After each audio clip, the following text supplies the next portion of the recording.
Thank you, Coach. I'm mostly an artist because of my father. I remember we would go to art museums like the MFA or the Wadsworth Atheneum in Hartford, and we would circulate through the stone labyrinth. My father would set the pace very, very slow. He was alternately silent in rapture and effusive in breathy reactions. He's a very dramatic guy. And though I didn't always stay with him, his slowness slowed me down.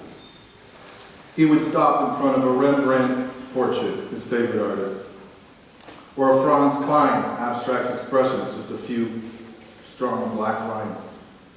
And he would gaze for minutes as the rest of the guests tick, tick, tick by like minute hands on a clock. Later in art school, and then our teaching school, we learned to slowly climb the ladder of inference, starting with just gazing, just looking, just drinking it in like my father taught me. In this way, we were able to reach the depth of authentic immersion in the work. And I think that we're all made better by bringing this way of looking to whatever subjects we teach. Years later, I discovered the studio habits of mind, which are a set of 8 dispositions that artists use when making art, which are also based on the habits of mind that everyone uses. It's a powerful framework, to be sure, but I wondered, how could I distill them into something my students would love and remember? As an artist who works with kids, I've learned the importance of seeing the world through the eyes of a child. It says, stay, don't play. Children have been called the R&D department of the human race, the research and development department of the human race. If you think about it, it makes a lot of sense. My 1.5-year-old is like an urgent little scientist needing to test and try everything, no matter how dangerous, especially if it's dangerous. And my elementary students have that same raw curiosity, and I've always tried to nurture that through art. Well, I was just saying that the children want to know everything. They're little scientists. Did you see that? He just said, I don't understand that. So I created a set of characters that I call the homies. Habits of mind, HOMEs.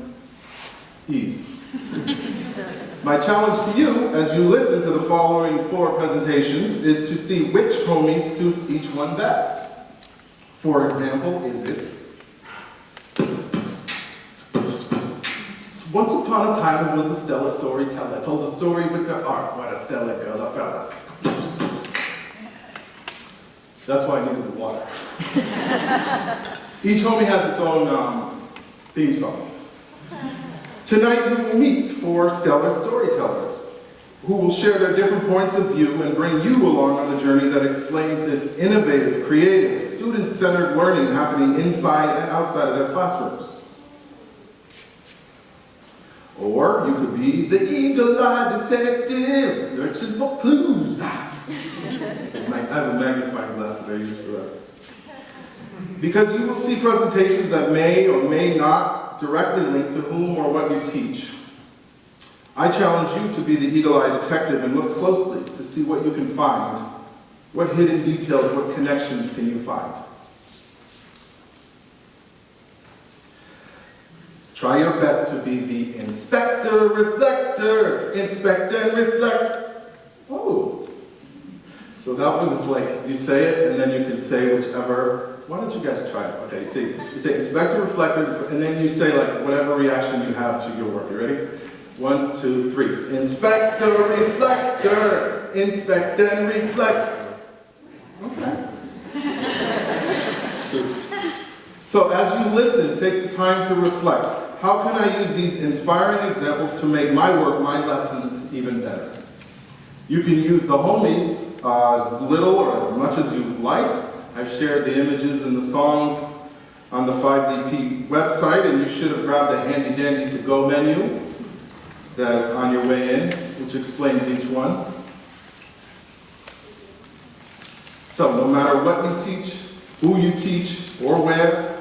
I hope you seize the opportunity to crank up the level of student ownership and engagement, to not just let them tick, tick, tick by like minute hands on a clock, to stop and experience the thrill of authentic immersion in the work. Let's all take the time to see the world through the eyes of a child. Thank you.